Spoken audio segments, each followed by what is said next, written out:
Hello, folks, and welcome back to Thursday Night Live with Soaring Profits. Myself, Patrick, my host, as always. Look at how handsome he is. There was a bright yellow shirt on. New shirt this evening. He's feeling pretty good about it, too. And our special guest tonight, Jodie Lamb, hailing all the way from the bustling metropolis of Murphy, Texas, just outside of Plano. What are we saying? Northeast Dallas? Yes, sir.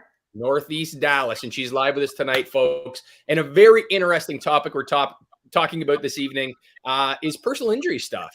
So, Jodie, you are what's the best way to explain what exactly you do? I know that it's finance, I know that it's personal injury, and I know that it's helping people make sure that they get the dollar value that fits their injury claim. Well, I'm a structured settlement consultant. And what most people think of when they hear structured settlements are the commercials that they see on TV talking about buying structured settlements and getting money now from structured settlements. It's actually quite the contrary and opposite of what we do. We actually create those structured settlements.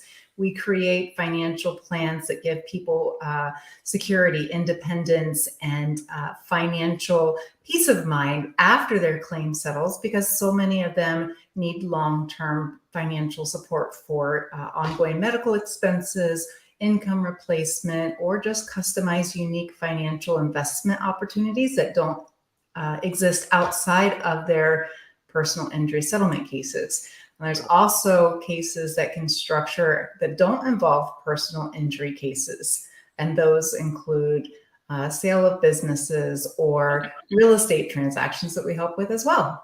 Right. So Jodie, this is kind of my wheelhouse. And like I said to you a little bit earlier in the green room, is that James at some point here will just glaze over, fall off the chair, and we'll just kind of continue on moving from there. But you're speaking my language. Right. Yeah, we'll wake them up. We'll poke them. But you're kind of speaking my language here. And so there's a number of things to kind of unpack from that and for our audience. So we here in Canada are a little less suey as everyone is down in the States. I'm not saying that we don't, but it's a little bit trickier. So a lot of the personal injury stuff that we see here in Canada, you're going to be talking about vehicle accidents, slip and fall issues, that sort of thing. And this ends up usually going through a court process, or these settlements that are usually done pre-court? It depends on the case. Usually with minor children or incompetence, that the courts need to review the case to make sure that it's in the best interest of that party.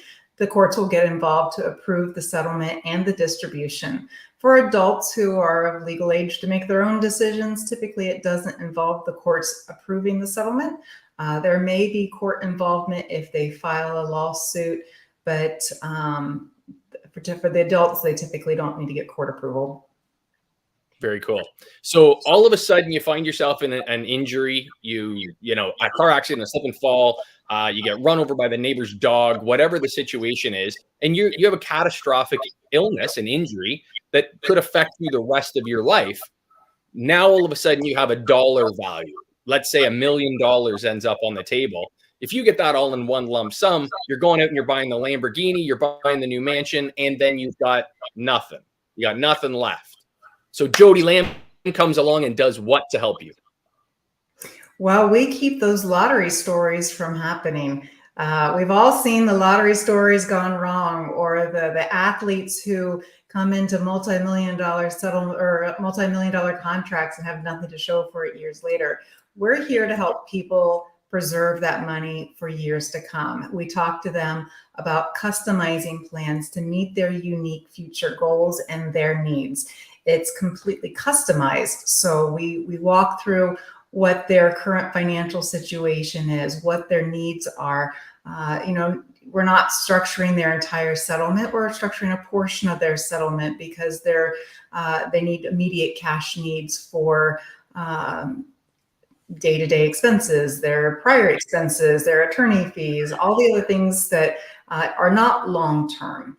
But the long-term things that they know that they're going to need, we're providing that option. And we show how X amount of dollars can turn into X plus Y. And then all that future growth is also tax-free. So there's never no personal income tax on the settlement or the personal or the additional growth on top of that investment.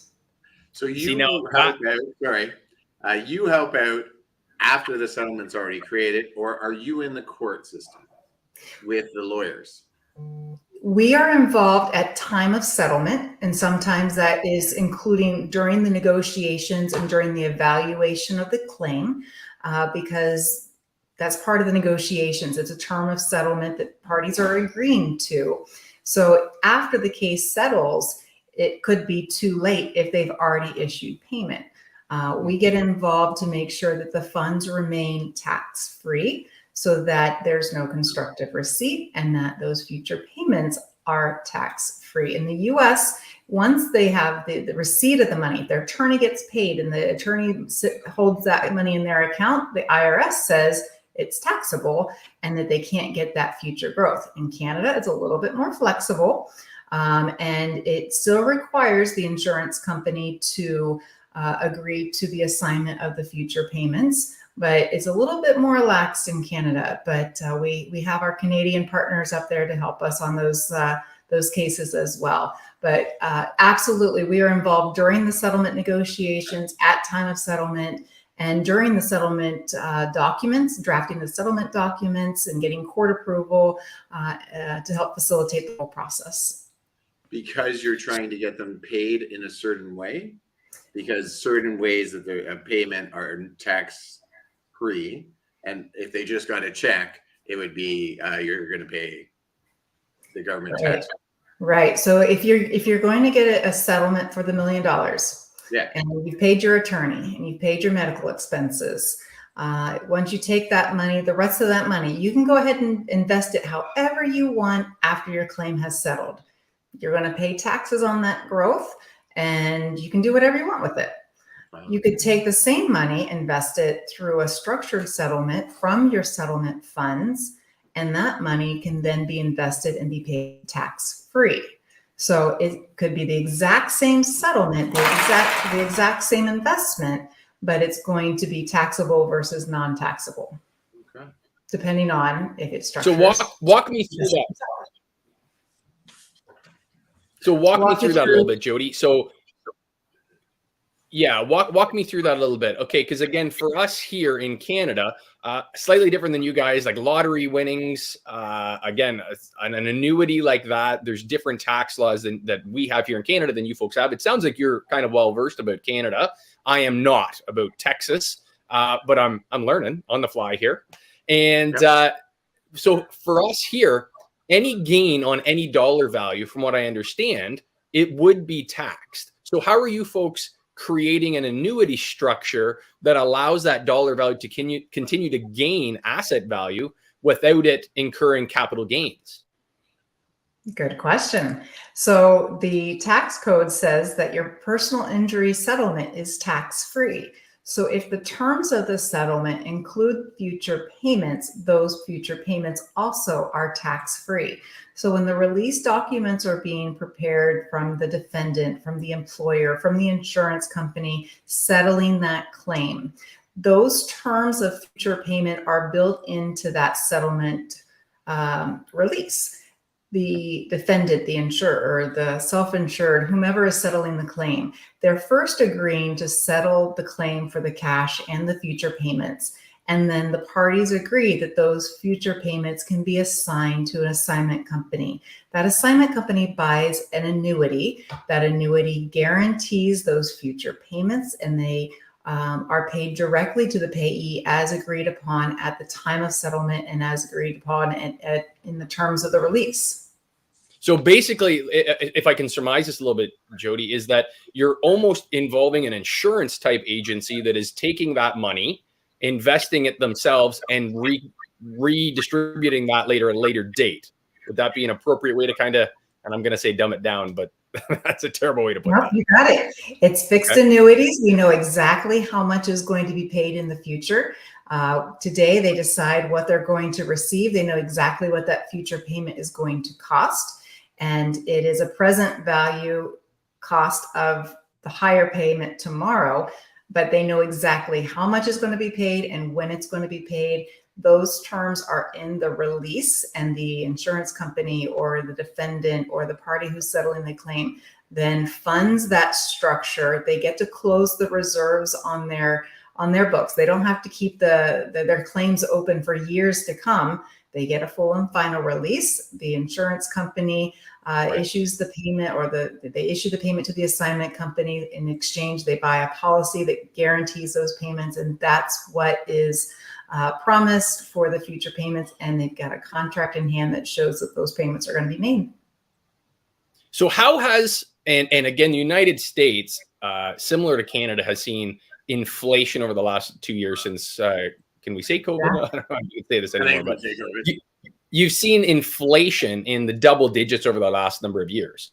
So how is somebody's structured settlement, say, let's say you had $500,000, that's getting eaten away with your buying power every day. So when these annuities, when they sign up and here we are, here's the $500,000, how is that being taken into account now? And is there ways to kind of structure to take into account the rise in inflation? Right. So there are a couple ways that payments can be created to take in consideration annual increases or tied to market-based growth. It just depends on the risk tolerance and the desire of the parties at time of settlement. So those are conversations that we have to discuss what their long-term strategy is. Some people don't want to know, don't want to have any volatility to their payment. They want to know exactly what they're going to receive. And if that's the case, we can even put like a cost of living adjustment rider on it. So it's going to increase 2, 3, 4% every year, or we can have it fixed level.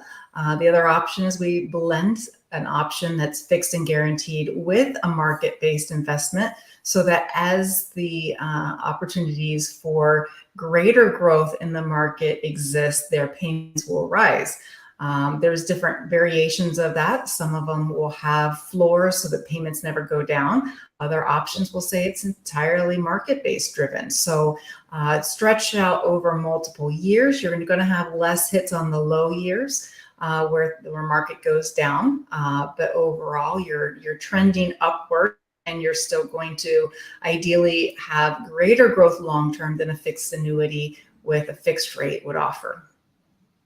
So what are you seeing your clients doing right now? Like the individuals that you're dealing with in, the last year and a half that we've seen the market kind of, and I'm talking stocks. Like I know the bond market has been a fantastic opportunity for the last little while, being able to move into, and I'm 36 years old. If you had told me that I would be excited about bonds when I was a little bit younger man, I would have called you crazy.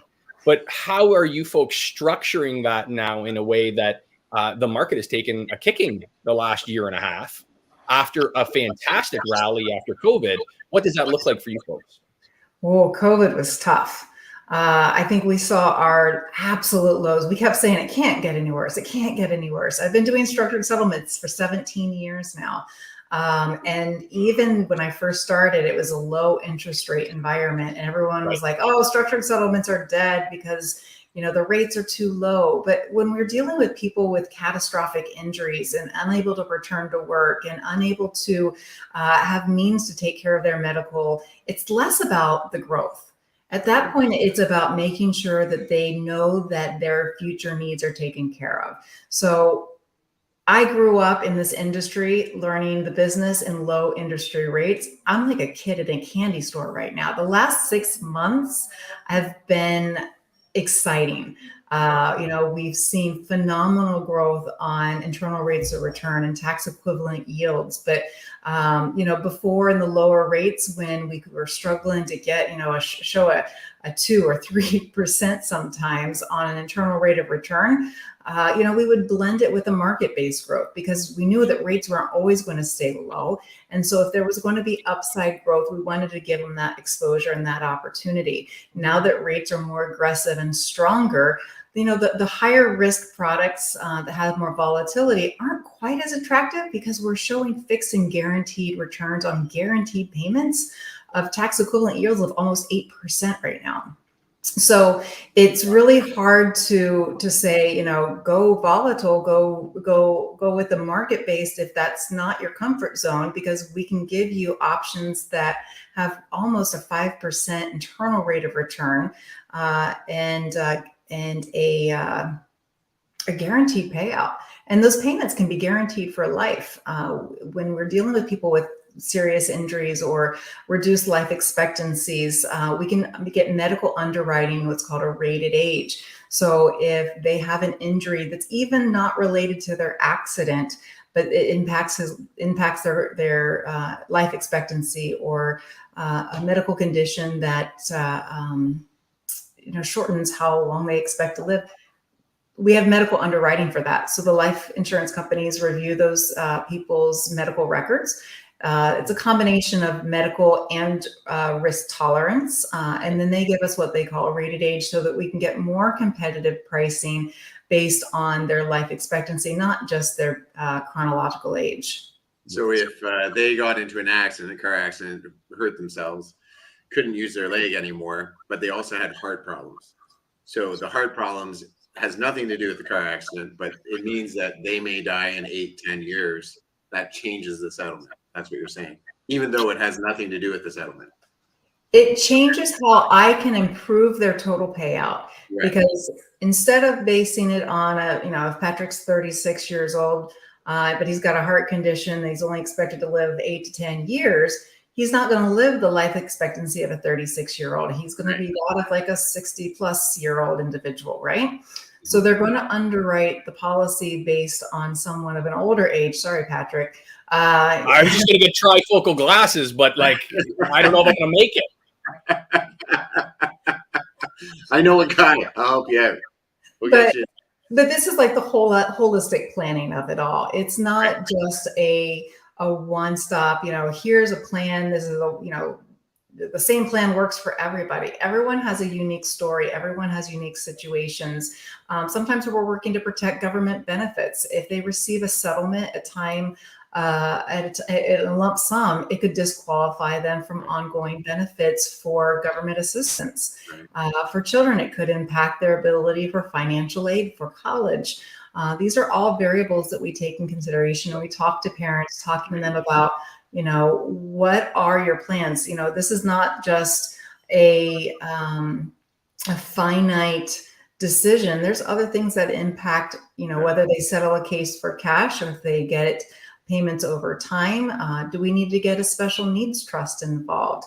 Do we need to protect against predatory family members? How do we help them preserve their settlement? How do we protect their benefits and have them live a life of confidence, financial security, independence, and just peace of mind, knowing that the money's going to be there for those future needs.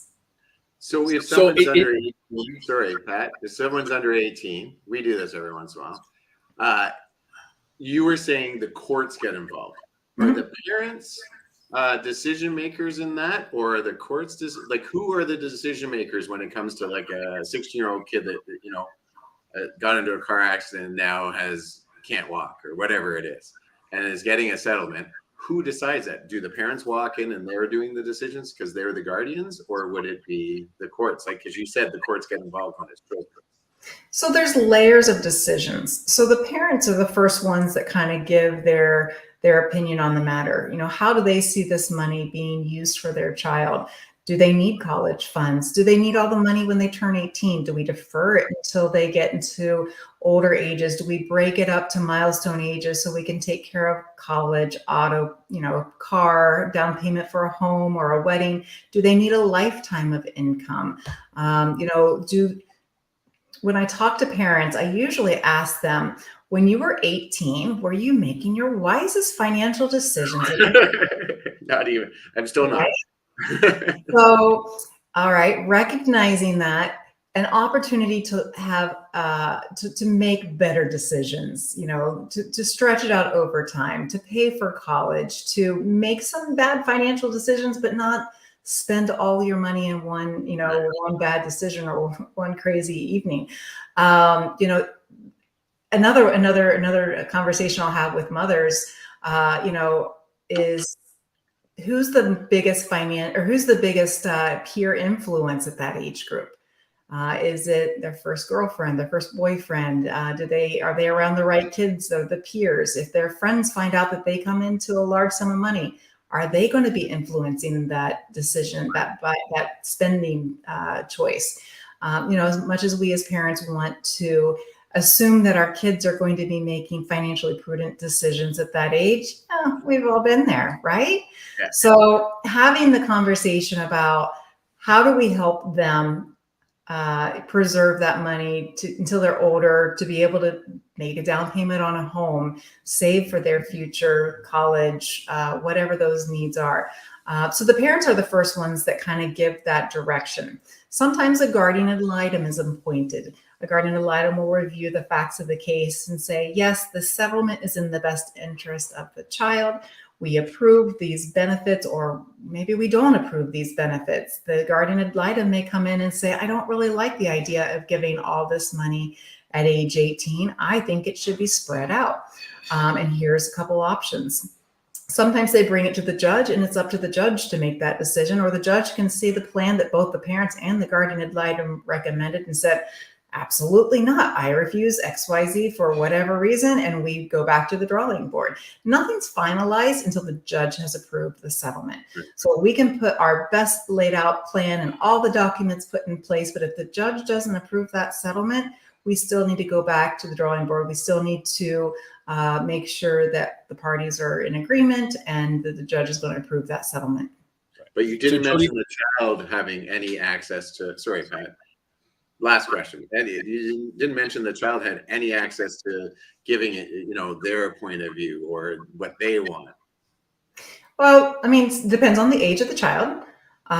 Ideally, when you're dealing with teenagers or the kids that are old enough to know that, hey, I went through this, mom and dad are going through or getting the settlement, they aren't of age to be able to receive that money when they're underage. And the court wants to make sure that it's preserved for them for, when they are reaching age of majority, that mom and dad don't spend the money or to deplete it before they reach the age where they can actually use that money for their own benefit. So a lot of times I encourage parents to tell, the kids about this, because we also want to talk to them about those factoring companies, the commercials, the ones that are going to try to buy those future payments, because those investments don't exist out in traditional retail investment markets. So, the only way that those companies get those investments is by buying settlements where payments have been structured over time, and they get killer deals because they're paying pennies on the dollar. Unfortunately, they're scrubbing court records to find out who's receiving it, and then they solicit those individuals, and they do so with very aggressive tactics. I have someone who was contacted earlier this year. He was to receive a lifetime of income, and each year it progressively increases. And at the final step up, he's going to get about $16,000 a month for the rest of his life.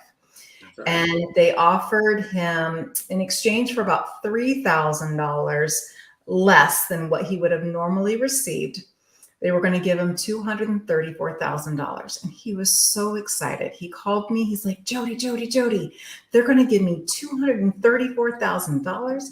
I can reinvest it. And it's only going to cost me $3,000 of my 16 that's going to start.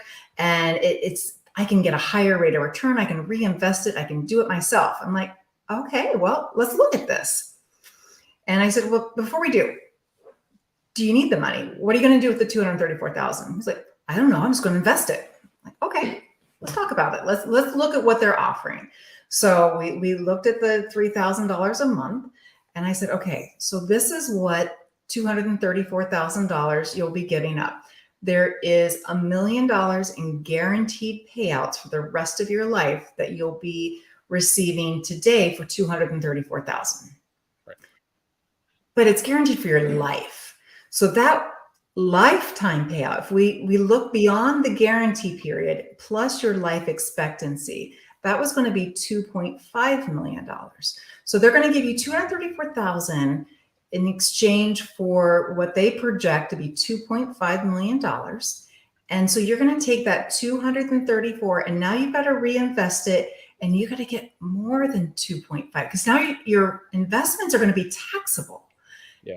And so he's like, well, this just went from bad to worse. And I said, well, I'm not telling you what you can and can't do. That's not my job. I'm here to give you the facts. So he politely told them no. And they continued to harass him to the point where he changed his telephone number. Wow. And when they couldn't call him, they showed up at his doorstep and they had a briefcase with $10,000. And they were trying to get him to continue to try to sell those $3,000 a month benefits. And he thankfully stuck to his guns and said no, because he said, and rightfully so, it's a ripoff. They're getting roughly $2.5 million tax-free in exchange for $234,000. So he is wise enough. He reached back out to me. We've been working with him since the day his case settled. And he's sweet. He's a good kid. We text regularly. He calls me randomly.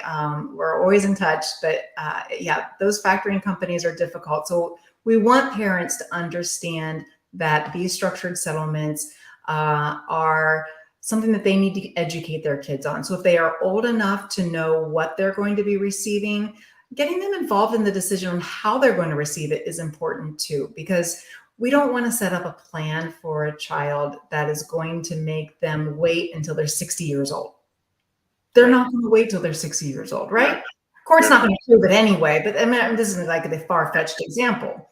We don't want kids, we don't want anyone going hungry. And if you make someone wait too long before they get their money, they're going to factor their benefits. So educating the educating the parents, educating the kids is all about is all part of the process when we can.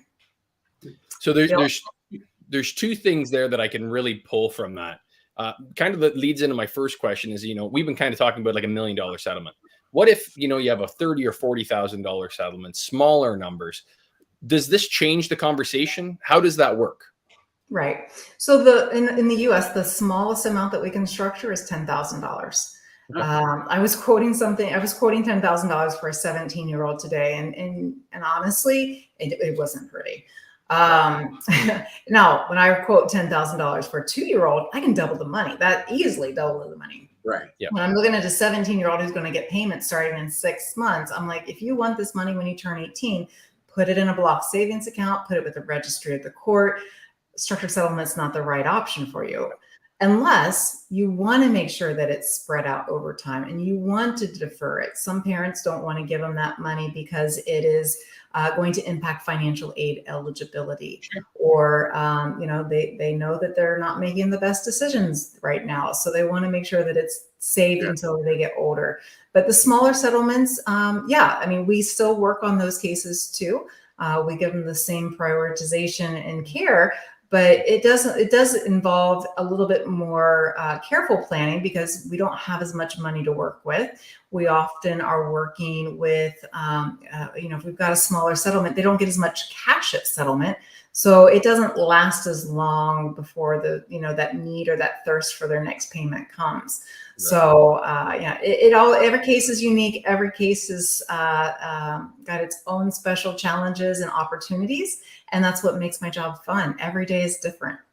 Well, that's exactly kind of what I get from this, is that every day that you're putting your hard working hat on and heading into the office, there's really a feeling that you're helping people at the end of the day. Is that these individuals have had a really traumatic incident, that something that's really gone wrong in their life.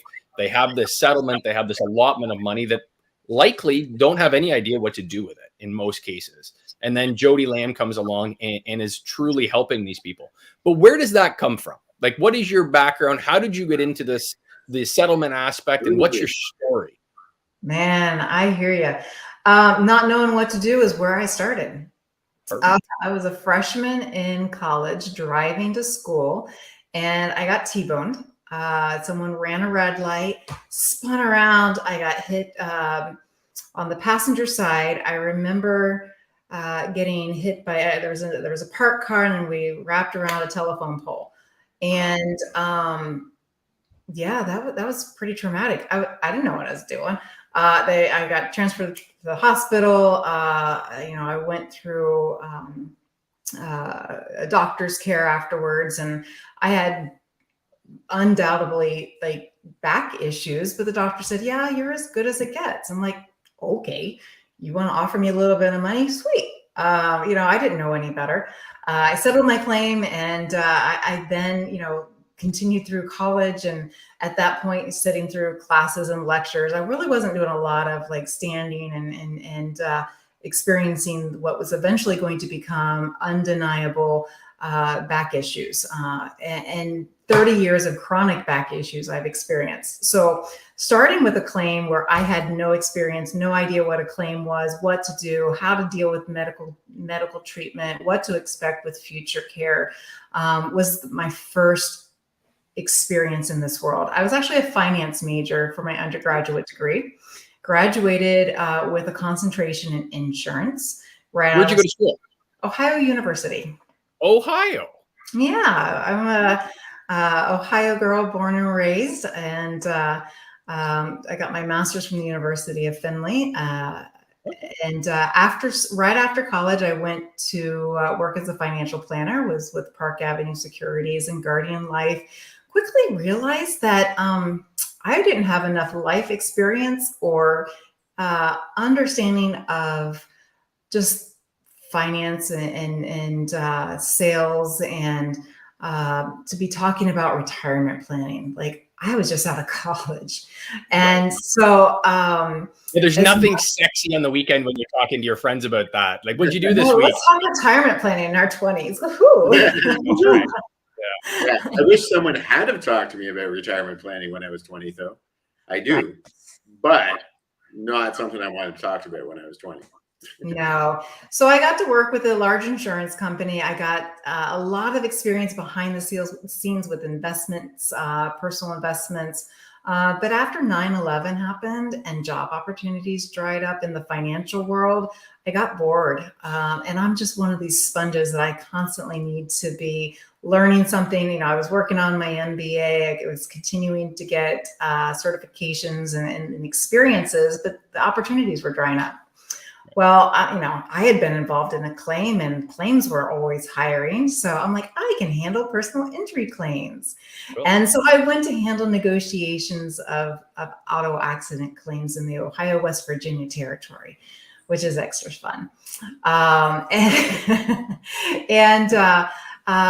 did that for a while, and it is a thankless job. So hats off to all the claims professionals and those in the industry who negotiate and deal with auto accident claims, because you're dealing with people who are involved in accidents, who never asked to be involved in an accident. It's never a good time. No one likes to be hurt. No one likes to be in pain. And it's a challenging job, but I enjoyed it to some degree, but it wasn't something I could see myself doing long term.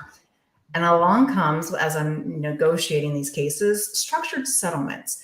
Now, mind you, in all of my education as a financial planner, as a finance major, in individual planning and in claims up to this point, I'd never heard of a structured settlement. But this was like the aligning of all the stars. Like, I was able to combine my finance, my career in claims, my personal injury experience, all in one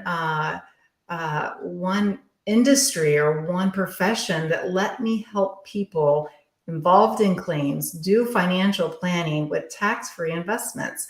So at every stage in my career, I've always asked myself, why am I making this big move? Like, I went from financial planning to working for an insurance company, to working in investments, to working in handling claims, to doing structured settlements. And I've been here for 17 years.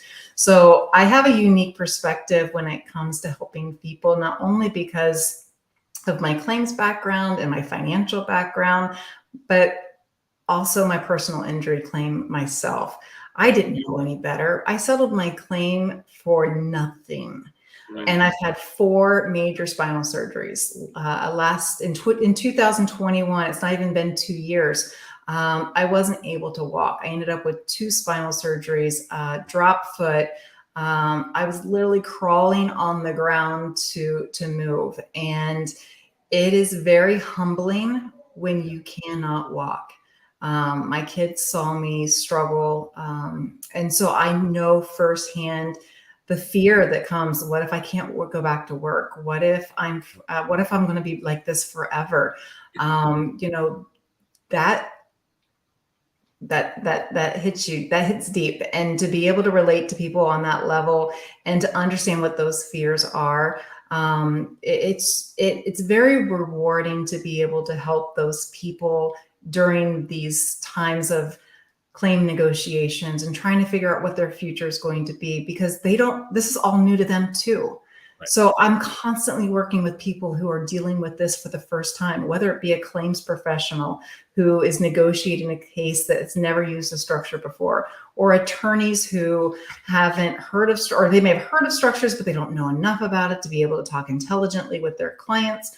And of course, you know, average Joe Schmo on the street has never heard of a structured settlement either, except for what they hear on the commercials. And that sounds terrible.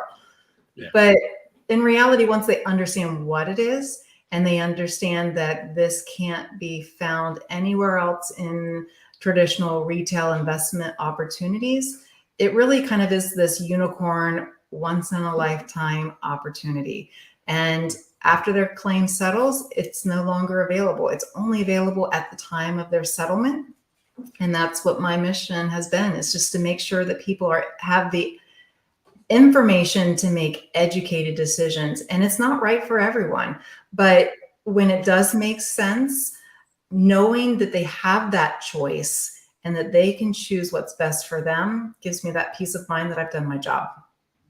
Well, absolutely. And, you know, like I said, coming into this is that you come from a place of understanding because you've been there, a lifelong back issue. You understand kind of the longevity of some of these ailments and injuries these people are going to deal with. And that factors into the quality of care that you folks are providing as well at that time. Now, you know, you talk about education, and you said something very important there about the lawyers themselves. Is that a big business? Is that a big piece of your business model, in getting in touch with lawyers and educating them about what you folks do? Absolutely. A lawyer can make or break any opportunity. Between an offer that's being exchanged from the defense side to the plaintiff side, a defense attorney or a plaintiff attorney can totally block that communication from reaching the injured party. To be able to have that option to consider, if the attorney's not sharing that information or they downplay it, if we can educate the legal profession to understand that, yes, a structured settlement takes a couple more steps. I'm not trying to deny that, but it's not complicated, especially if you get a trusted advisor like myself who understands the process. We're here to help facilitate this in a manner that it's going to hopefully expedite settlement resolution, because now people aren't holding back on agreeing to settlement because, gosh, $1 million sounds great, but what does that really mean? But if you break it down to, look, we can give you $1,000 for the rest of your life. Oh, okay, well, that takes care of X, Y, Z. Or you need to make sure that your mortgage is covered. Okay, well, we can set that up. So now you never have to worry about making your mortgage payment, and you get the tax deduction from your interest paid, and you get tax-free growth. It's just about educating them as to options. Attorneys right now are loving structured settlements, the ones that understand it, because they can use structures on their fees. Right. So That was my next question, is that, okay, so if you have $1 million and that turns into 1.7, 1.8, does that become an ROI for the attorney as well? So the attorney can take advantage of a structured settlement and defer their payments however long they want. They can, any duration, deferral, payout frequency, lump sum, annual, monthly, quarterly, combination of any of this. They get to defer their taxes. So they're not going to take a year one hit on their taxes for their entire fees. It's going to be deferred until they receive the payment. So they can get they can get into lower marginal tax rates by stretching the payment over time. It also helps attorney firms that usually don't get large windfall cases, and year to year they may have up and downs. It helps to level out income. So if they get a big case, they spread it out over the next 15, 20 years or however long they want, so that they have, consistent income, or they plan for their own retirement. So they're getting tax deferred growth and customized payments, lower marginal tax brackets. And right now they're getting phenomenal rates of return of up to 8% tax equivalent yields. Yeah, that's wild. So why would an insurance company, why would a defendant party in this sort of situation want to go into that sort of agreement? Well, I mean, we're here to help facilitate settlements. So if reducing that anxiety of how they're going to, how an injured party is going to take care of their family because they can't go back to work, we can quantify, you know, a settlement that's got zeros and commas in it doesn't really equate to, okay, well, my mortgage is taken care of. I've got my kids, you know, we got lunch money for the kids. We know how we're going to pay for the groceries. Having conversations about taking care of future needs so that it's a facilitative conversation of settlement. You know, we know what their future medical expenses are going to be. So let's take care of those expenses. You can see where it's going to be money put aside for that so that A, they don't lose government benefits, or B, that they don't have to worry about how those expenses are going to be paid for. On some cases, it might help extend policy limits. You may only have $1 million policy, but you've got catastrophic injuries, and the only way to get more from a fixed pot of money is to utilize a structure. Now they're going to get $1 million plus. So the insurance companies often will say, you know, it's goodwill. It's helping the injured party get more. We're helping facilitate settlements. We're protecting money for minor children. You know, insurance companies often get a bad rap for being the bad guy. And, you know, coming from the insurance side of the case and having that experience, I can tell you that, you know, that's not their MO. You know, the idea is to settle a claim for what's reasonable and fair, and no one's forcing the other party to settle. You know, everyone has to come to an agreement. So if that agreement includes taking care of those future needs and it gets the claim settled, that's the incentive for the insurance companies. They're not getting kickbacks. They're not getting financial incentives to structure or not to structure. It really comes down to offering options to injured parties to maximize their choices and, you know, tax-free diversified financial portfolios for those that are trying to expand their own wealth or even just make ends meet. Whatever their needs are, it's facilitative, it's flexible enough to meet those needs. Well, it certainly sounds like what you're doing at that time is, like you say, is you're allowing for that conversation to come from a more educated place for everybody, right? The injured party can sit there, weigh it all out, go X, Y, and Z, as opposed to, like you said, just looking at a piece of paper and going, well, $1 million sounds really good today, but I don't know what that looks like in 10 years. And with, you know, we were looking at inflation at, you know, 10+%, that gets eaten away pretty quick, right? So I think that's a fantastic. Often this is some of the biggest financial decisions people will ever make in their life. And again, it's not something that they do on a regular basis. You know, if you're catastrophically injured, you don't want to go through that again. And the majority of the people never make those decisions. So they can't call their friend and neighbor who has also done the same thing. This is usually a very isolated event in most people's lives. And to have a professional to call and have this advice, you know, if you're going to make this big decision, make it with information, and then come from a place of education to decide how you want to proceed and what's in your best interest, so that you can, you know, make that decision with confidence. Right. And whatever it is. It's not exactly the same thing, but when my mother died, she had a retirement plan because she was a nurse.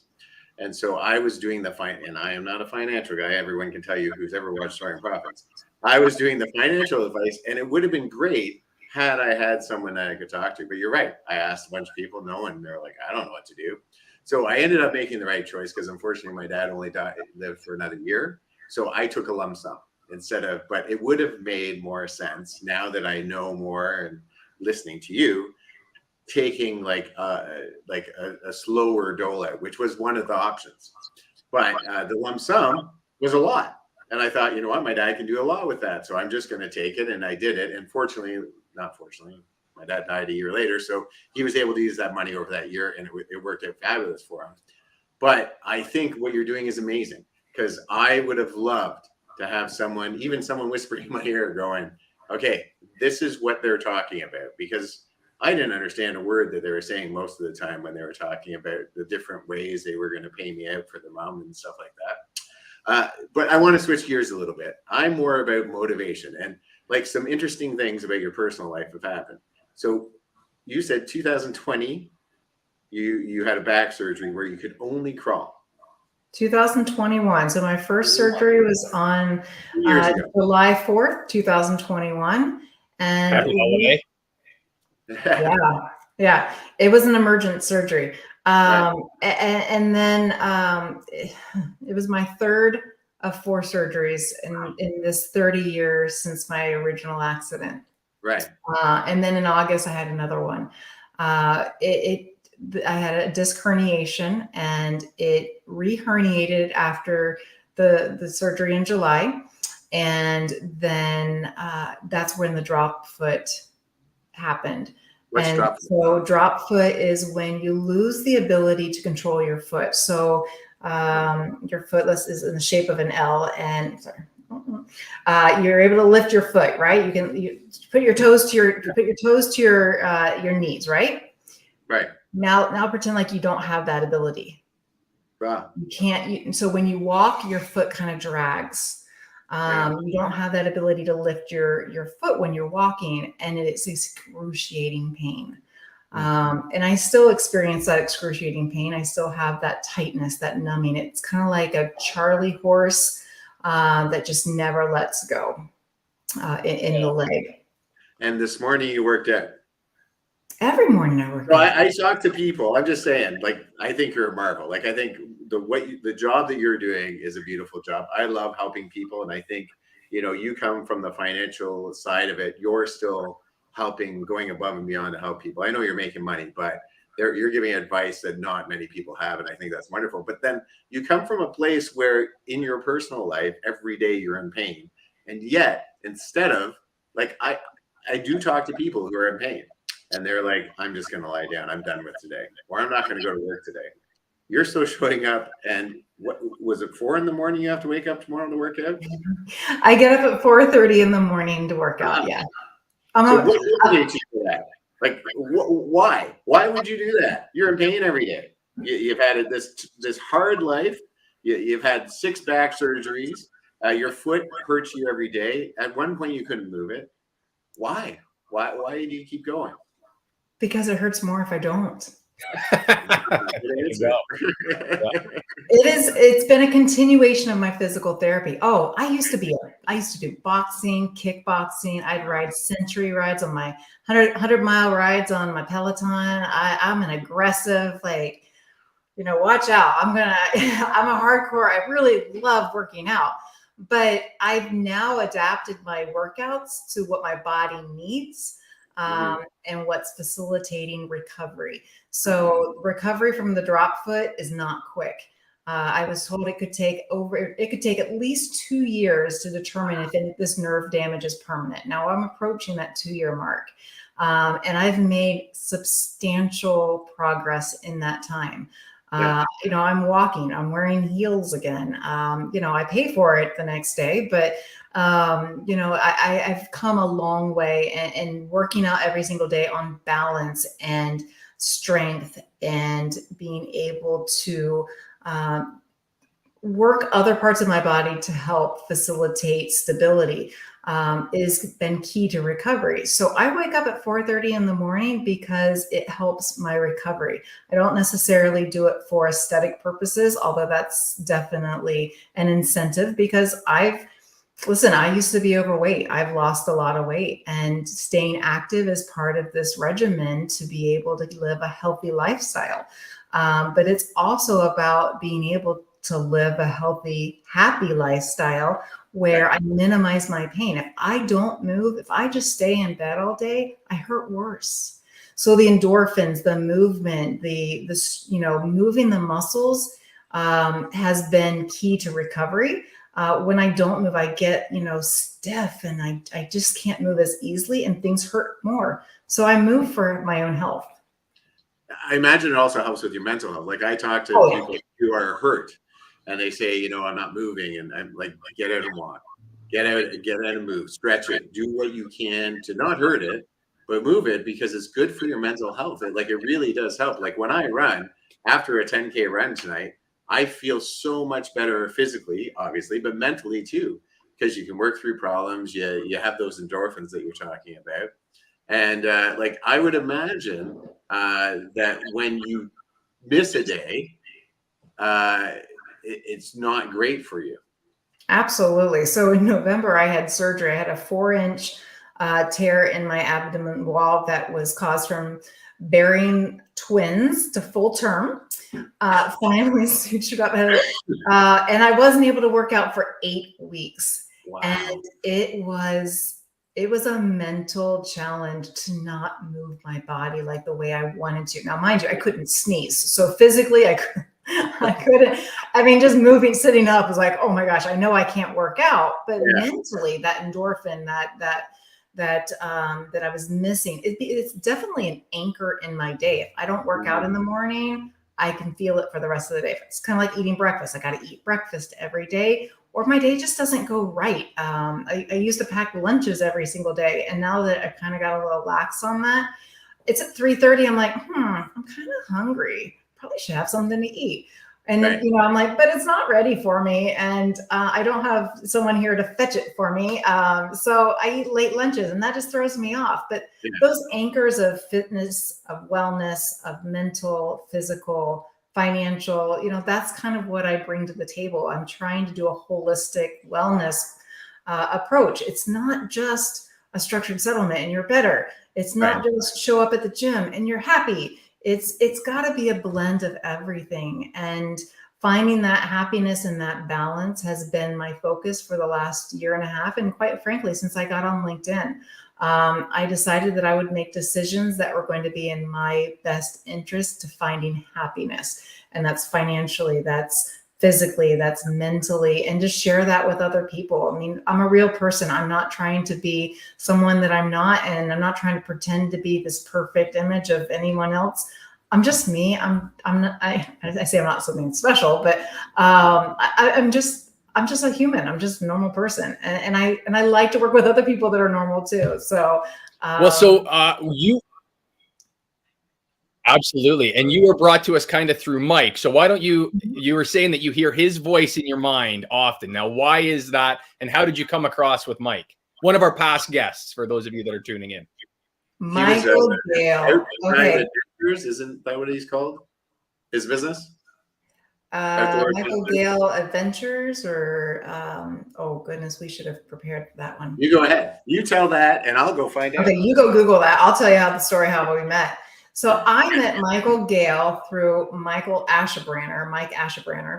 He is the pro business mechanic and leader of the Hounds of Business. And he kind of took me under his wing when he found me on LinkedIn. I'm just a social, awkward, introverted financial person talking about structured settlements to the entire world of LinkedIn who has no idea what a structured settlement is. And I'm this tiny little voice. And he took me under his wing. He introduced me through a group of professionals that are genuine, who are like me, trying to find our way on a social media platform where we don't know what we're doing. We're learning as we go, but we're having fun doing it. And so I met Michael Gale through that group. Michael is a Pilates teacher, and I'm like, yeah, you're virtual. Yeah, I don't know that this is going to work. But you know what? I am committed to recovery.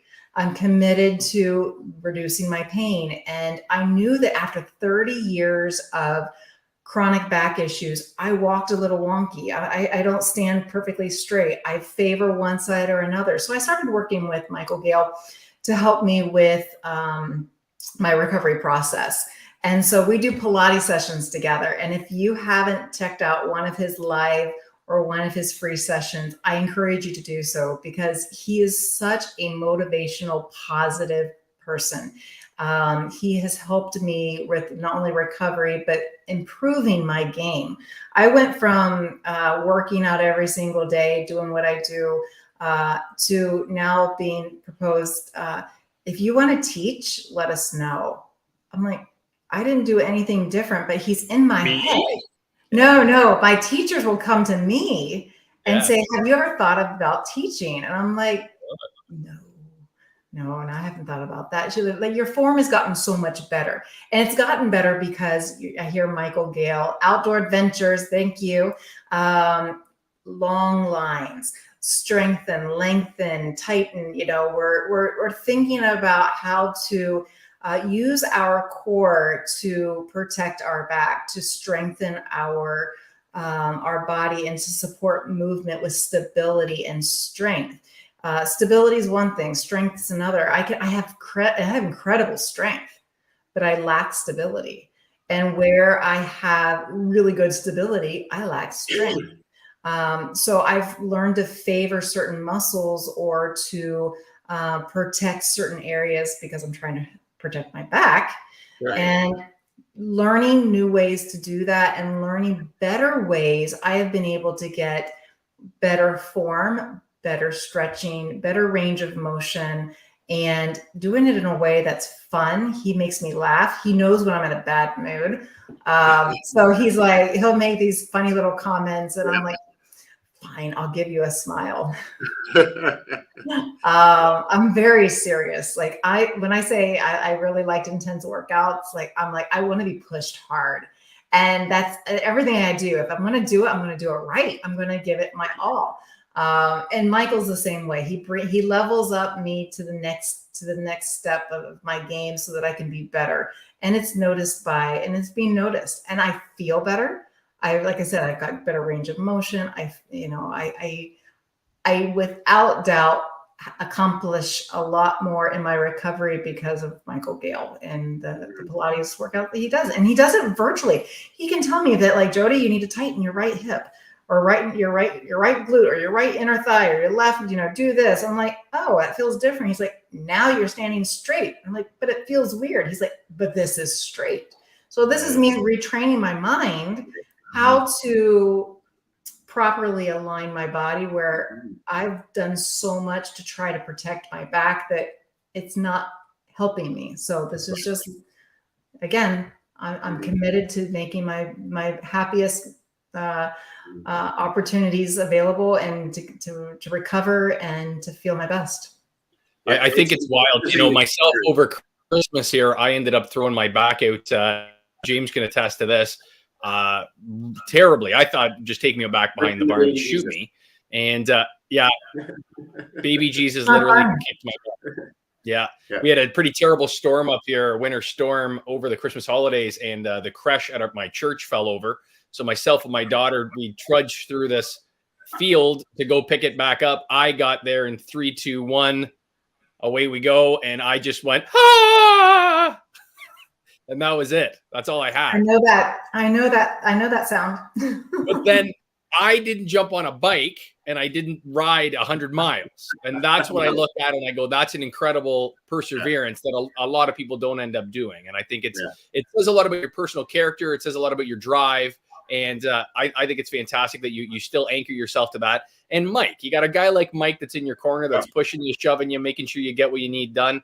I know Mike with us. And safely, right? I know Mike has been a great position for us here, has introduced us to, lovely people like yourself. And he's just growing his business. He continues to do that and supporting other people, small business owners, business people that are trying to get their message out there. I just love that. I think it's fantastic. And he's been a great guy for us. Oh, he's very inspirational. We had him on the show here, and the talk after we were all done was almost more inspirational than the talk during. And the talk during was very inspirational. Like, he was talking about our podcast and giving us advice and telling us people that we should link up with. And he is just cool guy. Like you, a very energetic. Like you say that you're very quiet and reserved. You don't come off that way. You come off energetic, positive, great talker. The stuff that you're explaining is like way over my head, yet I'm understanding it. So you're like taking really complex information and breaking it down in such a way that an idiot like me can understand. And that's a beautiful thing. Not many people can do that. And so I just think it's amazing, Jodie. And on top of that, you're in pain and you're persevering and you're working hard. I think kudos to you. I love what you're doing. I think that anyone who goes out there every day and their job is to help someone else, whether it's one person or 20 people, that's a beautiful thing. And you can have self-respect at the end of the day. And, one of the reasons we are at Soaring Profits is to help people with their mind, body, souls, and money. Pat does the money, I do the mind, body, and souls. And there are times like I do videos where like I'm not having a good day. And I talk about not having a good day and what that looks like. And, you have to show up on your bad days. It is more important to show up on your bad days than it's your good days. Good days are easy, sunny, beautiful out. But when it's like freezing rain and you still go out and run, or, you're back, that's when you're going to keep on doing it. That's when you start building those structures in your life that are going to give you happiness and joy. Anyway, I think that as a whole person, you're killing it. And I'm very happy that Michael introduced you to us. I see by the clock on the wall, it's probably time we should kind of wrap up. So what we do now, Jodie, is we kind of end it off with each of us. Pat will go first. Pat will say like a little bit of what he wants to talk about. He might talk about money or something, and then he'll end with his little saying. And then I'll talk for a bit, and then I end with my little saying. I have like a little thing that I say every time to sign off, kind of like a Walter Cronkite. That's the way the cookie crumbles kind of deal.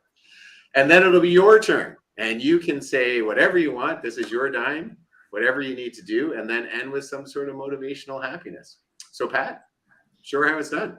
Jodie, thank you again for joining us tonight. It's been a pleasure, all the way from Murphy, Texas. It's nice. We've had a couple of Texas ladies on over the podcast.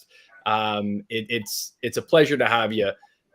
Interesting thing that you do, helping people the way that you do. A fantastic story of survival yourself and perseverance. I think it's fantastic. I'll just leave it at that because the money stuff I love. I think it's super interesting what you do. And my slogan when I sign off is always, let's make some money together, folks. Jodie, I want to thank you so much for coming on. I know, like you said, that maybe this isn't in your wheelhouse, but I think it is. I think that you're incredible at this. You should probably start doing this yourself. Get out there and start talking about these structure settlements, because I knew nothing about it. And now I feel confident that I could go in and I could talk to someone like you and kind of understand what's going on. And I think that's wonderful. Guys, we got some things coming up. That movie that we talked about, the live interview, the panel with 4 sexual assault survivors talking about life after sexual assault. I believe that's coming out next week. We're just waiting for our director, videographer to finish putting it in the can, as it were. And then we'll be able to put it on our YouTube. You guys got to see this. Emotional, thought-provoking, wonderful people that persevere, much like Jodie, through adversity. And anyone who can do that, I think if you watch that, it makes your life, you think your life is hard, and it's not as hard as you think. So you work a little bit harder. Let's heal our minds, bodies, and souls together. And Jodie, this is where we stick you with the final word. Wow. I guess I need to come up with a tagline to end this thing. I feel underprepared. But James, Patrick, thank you guys so much for welcoming me and giving the opportunity for me to share this information with your audience. Most people will never have the opportunity to have discussions about structured settlements, but if they ever do find themselves or someone that they love in a situation where this opportunity does exist, just reach out to myself or any structured settlement professional. We'll be happy to explain options and make sure that people are making decisions that are in their best interest. We're not pushy. We're not car salesmen or anything like that. We're consultants. We are here to help people, and that's the blessing of my life. I've been able to use my personal experience to help other people, and I feel incredibly blessed to have that knowledge to be able to share with people. And I do try to make it as simple as possible, because I know what the challenge is to try to be in a position where everything feels new. So from my very first podcast, where Mike Ashabranner welcomed me into my very first virtual Pilates session with Michael Gale. And now with you gentlemen, this has been a wonderful experience. Even you can structure your future if the opportunity exists, and if that is ever a case, I would be honored to be of service to you and your audience members. So thank you. Have a wonderful evening, and continued success to promote wellness with physical, financial, and emotional pillars in place. So keep up the great work, guys. Awesome. That's amazing.